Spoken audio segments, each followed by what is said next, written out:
अस्सलामुअलैकुम my social media family. उम्मीद करती हूँ कि आप सब लोग हिफ्ज़ अमान से होंगे, खुशबाश होंगे। उज़्मा कारदार का जो मसला है वो बहुत ज़्यादा वर्स्ट से वर्स्ट होता जा रहा है। जैसे कि आप लोग जानते हैं कि उज़्मा कारदार के जो ज़ेवरात चोरी का मामला है, उसके अंदर अब यहाँ तक इल्ज़ामात लगना शुरू हो चुके हैं कि उन्होंने उस निजी क्लब की जो मुलाज़िम ख़वातीन हैं, उनको बरहना करके ना सिर्फ़ उनकी तलाशी दिलवाई बल्कि उनके ऊपर बदतरीन तशद्दुद भी करवाया। इसकी क्या तफ़सीलात है मैं आपको वो भी बताती हूँ। और उज़्मा कारदार के बारे में एक खबर ये भी आ रही है कि शायद अब उनसे इस्तीफ़ा ले लिया जाएगा और उनके खिलाफ बाकायदा तौर पे सोशल मीडिया के ऊपर एक मुहिम जो है वो शुरू हो चुकी है। उज़्मा कारदार भी मैदान में आ गई हैं और उन्होंने भी अपना रद्द-ए-अमल जो है वो दे दिया है, अपना वीडियो बयान जारी किया है। वो भी मैं आज आपको सुनवाऊँगी उनकी ज़ुबानी। लेकिन ये मामला है क्या? जिन लोगों को इस केस का नहीं पता उनको मैं बता दूं कि उज़्मा कारदार का ये कहना है कि वो असेंबली के अंदर मौजूद थी और वहां पे उन्होंने गोल्ड की रियल ज्वेलरी पहनी हुई थी और वहां से उन्होंने अपनी ज्वेलरी को जो है वो अपने पर्स के अंदर डाला और वो वहां से जो भी किसी क्लब की मेंबरशिप उनके पास है वो वहां पर चली गई। बकौल उनके कि वो वहां पर स्विमिंग करने के लिए गई और स्विमिंग से पहले जो है उनको वहां पर अपना पर्स उन्होंने रखा। और उनका ये कहना है कि वहां का जो अमला होता है, उन अमले की जो खवातीन है उनके ऊपर उनको शक था कि उन्होंने उनकी रियल गोल्ड की ज्वेलरी जो है वो वहां से चुरा ली। अब कुछ लोग जो हैं वो उज़्मा कारदार को झूठा करार दे रहे हैं ये कहकर कि उज़्मा कारदार की कोई ज्वेलरी चोरी नहीं हुई है, वो झूठ बोल रही हैं। कुछ लोग ये कह रहे हैं कि चोरी जरूर हुई होगी लेकिन वो ज्वेलरी रखकर कहीं और भूल गई और इल्ज़ाम वो अब लगा रही हैं उन खवातीन के ऊपर। अब जो पुलिस अहलकार हैं उनका ये कहना है कि उज़्मा कारदार की जो ज्वेलरी चोरी हुई थी उसमें से कुछ चीज़ें उनको मिल गई हैं। अब इसके ऊपर भी कुछ लोग ये कह रहे हैं कि मिल उनको सारी गई है लेकिन अब वो अपनी एक फेस सेविंग के लिए कि वो खुद रख के भूली हुई थी, वापस उनको उनके पर्स से मिल गई है। और अब वो ये कहने के बजाय कि मैंने तशद्दुद करवाया खवातीन के ऊपर, तो वो ये कह रही हैं नहीं बाकी की जो है वो भी ढूंढ कर लाओ। अब इसके ऊपर उज़्मा कारदार जो है उनका रद्द-ए-अमल भी आया है। लेकिन उससे पहले ज़रा मैं आपको ये बता दूं कि जो वो खवातीन है मुलाजमाएं जिनके ऊपर ये जुल्म हुआ है उनका क्या रद्द-ए-अमल है। और मैं दोनों साइड्स की बात करूंगी और मैं न्यूट्रल रहकर बात करूंगी। मुस्लिम लीग नून की जो रहनुमा रुकने पंजाब असम्बली है यानी कि उज़्मा कारदार, उन्होंने तो इल्ज़ाम लगा दिया। अब वो लाहौर का जो निजी क्लब है वहाँ पर उन्होंने चोरी का जो मुकदमा है उनके खिलाफ वो भी कटवा दिया है। खवातीन जो वहाँ पर काम करती थीं, जो मुलाज़मीन थी, उनका कहना ये है कि उन्होंने चोरी नहीं की। पुलिस एहलकारों ने उज़्मा कारदार के सामने उन्हें बरहना करके उनकी तलाशी ली, ये उनका कहना है। उस्मा कारदार के कहने के ऊपर उन्होंने कहा कि पुलिस ने उनके ऊपर बदतरीन तशद्दुद किया और उनके बाजू में रोड़े और उनको डंडे मारे गए। ये खवातीन का कहना है कि जी पुलिस ने उनको बरहना करके उनकी तलाशी भी ली है। अब उस्मा कारदार इस चीज़ को डिनाई कर रही हैं। आपको यहाँ पर ये बता दूं कि ये जो एसपी इन्वेस्टिगेशन मॉडल टाउन है उनके मुताबिक उन्होंने कहा है कि उज़्मा कारदार के शोहर का एतमाद में लेकर चारों खवातीन मुलाजमीन को रिहा कर दिया गया है। और उन्होंने कहा कि चारों खवातीन के बेगुनाह होने की जमानत दी है। क्लब में लगे कैमरों और इंतजामिया के बयान की रोशनी में मामलात की मजीद तफ्तीश जारी है। दूसरी तरफ जो उज़्मा कारदार हैं उन्होंने भी टेलीफोनिक गुफ्तगू की है डिफरेंट टीवी चैनल्स के साथ और अपना मौकफ जो है उसके ऊपर वो कायम है और वो कह रही हैं कि नहीं, जेवरात जो हैं वो चोरी हुए हैं। अब मैं चाहती हूँ कि मैं आपके साथ मिलकर सुनूं कि उज़्मा कारदार का क्या इसके ऊपर जो है वो रद्द-ए-अमल है। आप भी देखिए, मैं भी देखती हूँ।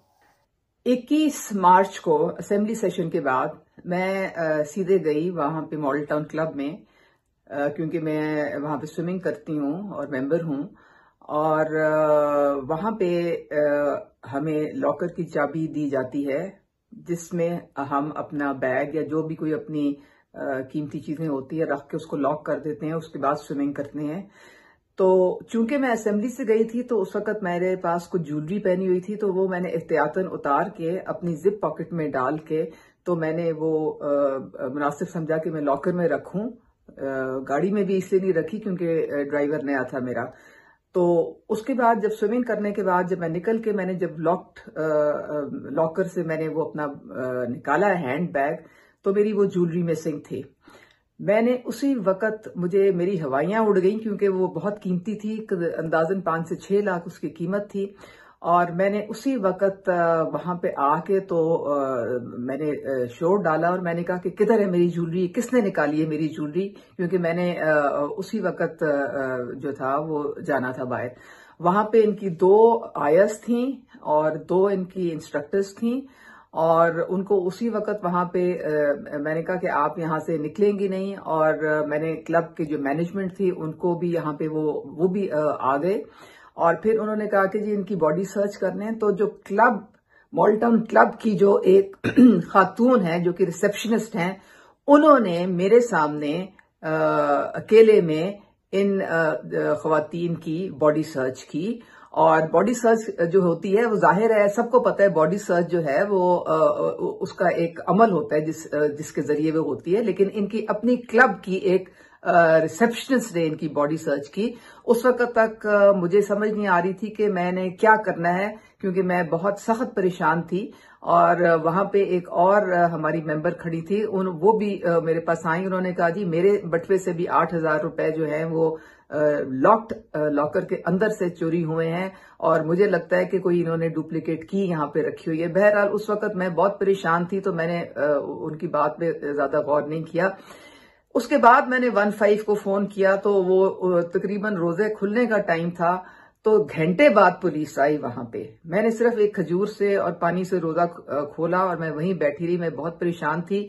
जब पुलिस आई मैंने उनको सारा बताया कि जी इस तरह से मेरे साथ ये वाकया हुआ है। उन्होंने इन चारों खवातीन से पूछगछ की मेरे सामने खड़े होकर। सारी इनकी इंतजामिया भी वहीं पे खड़ी थी। इसके बाद वो जो एसएचओ था मॉडल टाउन का वो भी आया। फिर उसके बाद एसपी इन्वेस्टिगेशन भी वहां पे पहुंच गए। उन्होंने सारा एरिया जो था उसका जायजा लिया, सर्च की, सब वहां पे मौजूद थे। उसके बाद मेरे हस्बैंड भी आ गए। जब एसपी साहब ने कहा कि जी अंदर तो आपने कोई कैमरास नहीं लगाए हुए हैं, आपकी जो बाहर कैमरा लगा है स्विमिंग पूल के उसकी हमें फुटेज दे।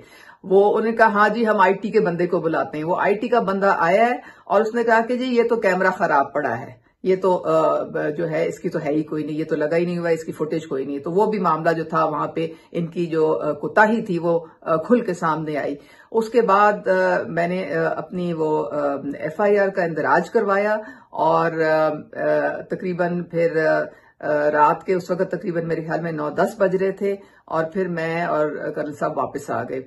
घर आके तकरीबन कोई मेरे ख्याल में कोई घंटे बाद उसका एसएचओ का फोन आया कि जी इस वक्त रात का टाइम है, आपकी इजाजत हो तो हम इन खवातीन को घर भेज दें, क्योंकि हमें यहाँ पे रखने का इशू है। वहां पे हमें कानून हमें जो है प्रॉब्लम होती है, तो हम इनको आपकी इजाजत से घर भेज दें, कल हम इनकी इन्वेस्टिगेशन करेंगे।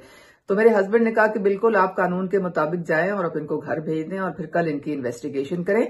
ये मामला हुआ वहां पे। अगले दिन इन्होंने पुलिस ने इनको नोटिस भेजे, ये इन्वेस्टिगेशन के लिए नहीं आए। और इनकी जो इंतजामिया है और इनका जो मैं तो कहूंगी जो जाहिर है जो सदर है मॉडल टाउन सोसाइटी का, वो चूंकि जिम्मेदार है, उसने इनको बचाने के लिए पूरी इनकी वीडियोस बना बना के सोशल मीडिया पे वायरल करनी शुरू की। झूठ का पलंदा डाला कि पुलिस ने ऐसे किया, पुलिस ने वैसे किया, पुलिस ने कुछ नहीं किया। हम वहां पे सामने मौजूद थे। बॉडी सर्च तो वैसी पुलिस के आने से पहले हुई थी और वो मेरे सामने हुई थी और वो क्लब की रिसेप्शनिस्ट ने की थी। तो इनको शर्म आनी चाहिए, इनको हया आनी चाहिए। और जब मैंने एफआईआर करवाई है तो क्लब के और मेंबर्स आ गए। उन्होंने कहा कि जी हमारी यहां से चोरियां होती हैं, हमें लॉकर की खुद ही अपने हाथ से चाबी देते हैं और फिर उसके बाद जब हम लॉकर खोलते हैं उस चाबी से तो हमारे पैसे गायब होते हैं। लोगों ने आके कहा कि किसी ने कहा कि मेरे 35,000 रुपए गायब हुए, किसी ने कहा कि मेरे 40,000 रुपए गायब हुए। और उन्होंने इन सारे मेंबरान ने इन राइटिंग कंप्लेन लिखवाई हुई है मार्च के महीने में इंतजामिया को। इंतजामिया ने कोई एक्शन नहीं लिया और अगर वो एक्शन ले लेते तो शायद बात यहां तक ना पहुंचती। इसका मतलब है कि कोई यहां पे कोई इनका आपस में कोई राब्ता है और ये मिली भगत है जिससे ये चोरियां मेंबर्स के लॉकर्स में से करते हैं। मुझे भी लॉकर नंबर 3 की चाबी दी, एक और मेंबर को भी लॉकर नंबर 3 की चाबी दी और उसी से उसके भी चोरी हुई और उससे मेरी भी चोरी हुई। और ये अब सिलसिला जो है ये अब अपना गर्दन बचाने के लिए सारा मलबा जो है वो पुलिस पे डाल रहे हैं और ये सोशल मीडिया पे इन्होंने गंदी कैंपेन चला रहे हैं ताकि कानून के राह में रुकावट डाली जाए और इन्वेस्टिगेशन जो है वो बंद कर दी जाए और इनसे कोई पूछताछ ना हो। लेकिन मैं चूंकि मैंने एफआईआर कराई है, मैं पूरी जिम्मेदारी के साथ अल्लाह ताला को हाजिर नाजिर जान के कहती हूं कि ये चोरी हुई है और मेंबर्स की भी चोरियां हुई हैं और इसी पूल लॉकर एरिया से हुई हैं। और ये अब कानून जो है वो अपना रास्ता खुद निकालेगा। कानून को ये अगर रोकने की कोशिश करेंगे तो हम कोई बनाना रिपब्लिक में नहीं बैठे हुए। कानून की कार्रवाई कानून के मुताबिक होगी, मेरिट के मुताबिक होगी। मैं एक आम शहरी हूं, मेरा कोई और किसी से लेना देना नहीं। मैंने भी अल्लाह को जवाब देना है। मैंने किसी से जुल्म या ज्यादती नहीं की। मैंने सिर्फ अपनी जो मुझे नुकसान हुआ है, जो चोरी हुई है, जो बाकी मेंबर्स की चोरियां होती रही हैं यहां से, उसके अजाले के लिए ये मैंने FIR करवाई है। और इंशाअल्लाह ताला अल्लाह ताला हमेशा हक और सच का साथ देते हैं और वो इंशाअल्लाह ताला सबके सामने हक भी आ जाएगा और सच्चाई भी आ जाएगी। तो मैं ये जो सोशल मीडिया पे जो इनको ये जो फालतू लोग बैठे हुए हैं जिनके पास और कोई काम नहीं है, शहबाज गिल टाइप के, जो बात तो शुरू करते हैं कि उस्मा कारदार, इसकी तो कोई वक़्त वैल्यू ही नहीं है, और फिर उस्मा कारदार पे पूरा वीलॉग हर दूसरे हफ्ते बैठ के ये कर देते हैं। तो अल्लाह के खौफ से डरें, अल्लाह के खौफ से डरें। और ये झूठ और ये जो प्रोपेगेंडा और ये जो सारा इंतशार फैलाने की हर वक्त कोशिश करते हैं, खुदा के लिए आपने भी अल्लाह को जवाब देना है। तो एक कानून के दायरे में रहने की कोशिश करें। तो मैं चूंकि FIR मैंने करवाई है, मैं जिम्मेदार हूं, तो मैंने मौकफ अपना आपको इस क्लिप के थ्रू पहुंचा दिया है। इंशाअल्लाह ताला इन्वेस्टिगेशन हो रही है और जो आगे मामला होगा वो भी पब्लिकली सबके सामने आ जाएगा। बहुत शुक्रिया। तो जनाब, आपने उस्मा कारदार का मौक़िफ़ भी सुन लिया है। जो मुलाजिम ख़वातीन कह रही हैं उनकी बात भी आपको मैंने बता दी है, और तीसरी तरफ पुलिस ने जो कहा है, उनके शौहर का जो बयान आया है उसके बारे में भी मैंने आपको बता दिया है। और इसके अलावा सोशल मीडिया पर उस्मा कारदार को सपोर्ट नहीं किया जा रहा, बल्कि उनके इस्तीफ़े का मुतालबा किया जा रहा है। और ये भी कहा जा रहा है कि मरियम नवाज़ जो हैं उनके ऊपर काफ़ी प्रेशर आ चुका है इस वक्त। हो सकता है कि वो उनका इस्तीफ़ा ले लें। क्या उनको इस्तीफ़ा लेना चाहिए या नहीं लेना चाहिए, इसके बारे में भी मुझे कमेंट सेक्शन में आकर बताइए। और उस्मा कारदार के साथ पहली बार ऐसा नहीं हो रहा, इससे पहले भी उस्मा कारदार जो हैं बहुत सारे तनाज़ात का शिकार रही हैं। आपको याद होगा कि इमरान खान के कार ख़ास लोगों में ये शामिल थी।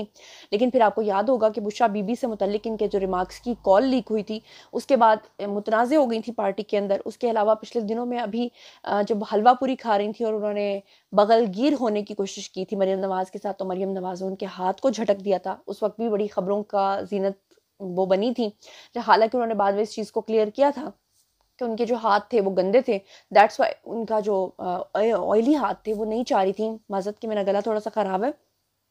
तो उस वक्त भी एक कंट्रोवर्सी बनी थी। लेकिन ये वाली कंट्रोवर्सी जो है अब की बार हो सकता है कि उनको अपनी सीट से हाथ धोना पड़ जाए। बहरहाल आप इस बारे में जो कुछ भी सोचते समझते हैं कमेंट सेक्शन में आइए, शेयर कीजिए, पर्सनली जवाब दूंगी। मज़ीद खबरें, व्लॉग्स, इंटरव्यूज़ और सियासी तज़किया जानने के लिए मेरे साथ कनेक्टेड रहना हरगिज़ मत भूलिएगा। चैनल को सब्सक्राइब कर लीजिएगा। अपना बहुत बहुत ख्याल रखिएगा। अल्लाह ने के